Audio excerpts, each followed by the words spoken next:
Hello, welcome back to Global Business Europe.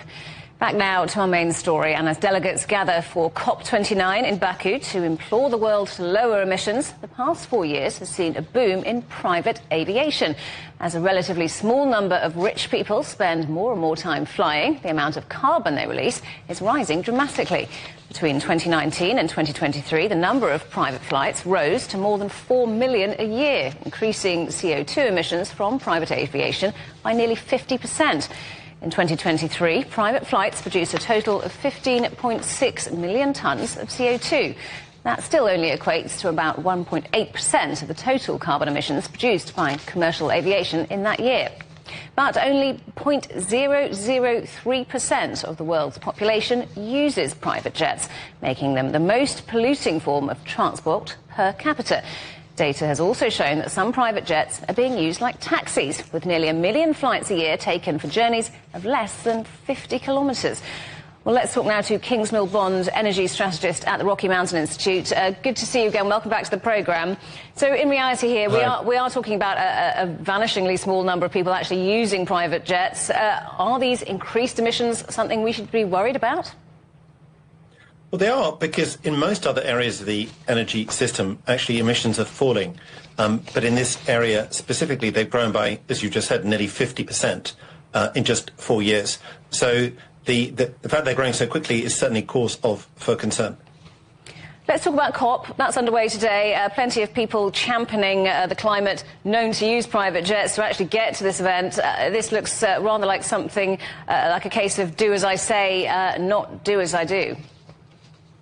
Well, I'm not sure that that's quite the angle spin we would have on it. I mean, if the key point is you actually have to get stuff done in order to move from state A to state B. If you happen to use the private jet, it's not the end of the world. I think the key point here, though, is that actually the private jets can lead a transition in the aviation sector, because that's the area that can go electric quicker. That's the area that can afford to pay for SAF, and that's the area, as we've seen in many other parts of the energy system, that can actually afford to drive change. So you say that sometimes these journeys that private jets facilitate wouldn't be able to be undertaken otherwise, but we are actually talking about some of these journeys being less than 50 kilometres long. There's no need for those, are there? Well, that's where you want to be having electric aeroplanes, and that's the interesting thing. There's now about 10 or 20 companies doing electric flights, and actually the whole point about electric flights is that they're perfect for short distance and for small planes. So this is actually where I think we're going to see a quite rapid change. And of course, as change takes off in that sector, then it gets catalysed across the rest of the aviation sector. So whilst you're completely right, it's stuff like this, the rich using private jets to go from A to B and polluting the environment is not a good look at all. Nevertheless, there are grounds for hope. We're not there yet, though, are we, when it comes to electric aviation? How do emissions from private jets actually contribute to climate change at the moment?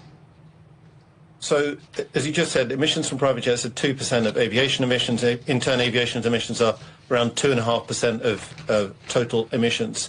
So it is a relatively small part of the total, but it's important symbolically. And that's why, again, I think it's important for people to make some changes and to pay up for for pollution that they're causing. Kingsmill, good to talk to you as always. Thank you for joining us on the programme. That's Kingsmill Bond, energy strategist at the Rocky Mountain Institute.